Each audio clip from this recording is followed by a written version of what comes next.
Welcome back, folks. It's your boy DCS, seeing you guys after a very long time. And yes, I'm back with my usual form. My health is doing fine thanks to all of you guys pushing me to make more videos. And about today's video, it's the specs video. That's why I'm wearing specs. Hey guys, that was a terrible joke, don't mind me. Anyways, talking about today's car, it's the BMW i8 and it is one of the most beautiful cars made by BMW. But the ugly part in that car is coming up. I'm just gonna tell it. But before that, if you guys haven't watched the intro part of this car, do check it out. It'll be popping up in the screen right here. So first check that out and then come to this video. Talking about the ugly part of the BMW i8, it comes with a 3-cylinder engine. Well, the BMW claims that it's one of their plug-in hybrid sports cars, but it's not a sports car if it has a 3-cylinder in it. Yeah, not very sports car-ish. But still, guys, the design is so damn amazing. I fell in love with it the instant I saw it. I saw it like when I was 12 or something, and then I was like, oh, this is the future. But then when I see it now, I feel like this shouldn't be the future.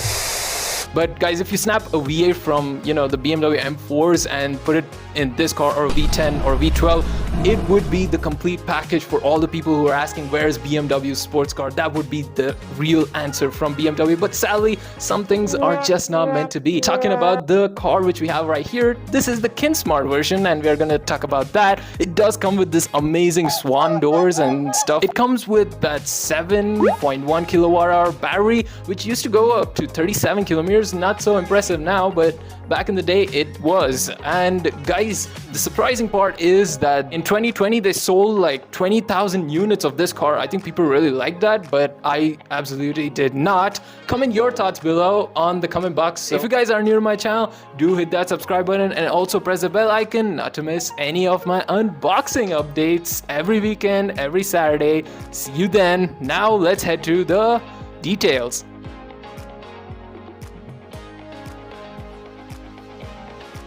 First look of the BMW i8, it looks pretty impressive. Here is the front end of the car. How beautiful design is that? It is pretty aggressive and it's wider though. And this is the headlamps, which is glass. Nice detailing to them too. And you have this BMW i8 in the nameplate. There's a small logo too over here, with the large hood vent over here for probably the 3-cylinder. And here you have, well, the side profile, which has the stock BMW wheel rims. I really did not admire them that much, but it is okay-ish. And here is the beautiful swan doors of the Kinsmart version, and of course the real one has it too. It looks very, very nice. Even in thumbnail shot, it looks so cool. And this is the interior as I'm showing you the doors. Well, it has the exact same interior as the BMW i8, no complaints there, but of course it did miss some of those silver lining of the BMW. Well, here you go, the back part of the car, and here it's given eDrive in a very small font, and of course the i8 too. Those tail lamps look very cool and really aggressive in real life too, guys.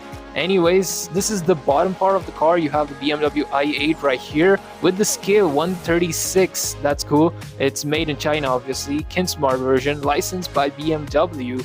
So that's pretty much the overall look of this car. And here is the front look and the top view of the car. Pretty nice design and details, even in Kinsmart version, but the paint is somewhat slightly faded on the edges, as you guys can't see it, but it is there. Anyways, let's listen to this car's pullback. Here goes. Gotta pull it twice. Yeah, it's pretty fast and rapid, but doesn't continue with the flow. Anyways, now let's head to the specs of this i8. BMW i8 specs. First, let's start off with the top speed. The top speed of this car is electronically limited to 155 miles per hour. That's 250 kilometers per hour. Well, that's not bad, for the 3-cylinder and the electric motor back in the day. Well, going for the acceleration time it produces, that's 4.6 seconds. Well, it's a quite decent one, but it should have been lesser because, the electric motor and stuff. Going for the horsepower, in total it produces 369 horsepower. That's with the engine and of course the electric motor.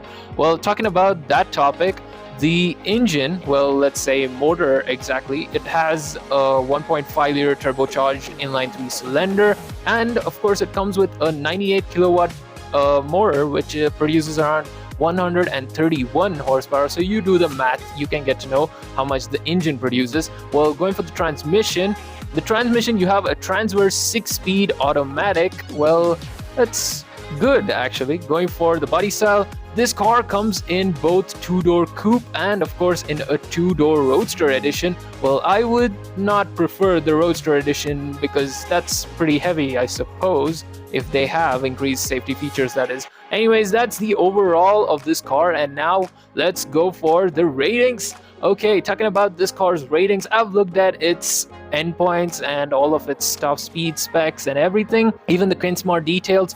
I would like to give it a 9 out of 10, guys. Do comment your ratings down below. I'll definitely check that out. That's it for today's video, folks. I hope you guys enjoyed it. Well, if you did, hit that like button, hit the subscribe button down below, and share with all your car enthusiast friends. I'll see you all next week. Stay tuned for more such videos and unboxings. Bye-bye. DCS out. Thanks for watching and do subscribe!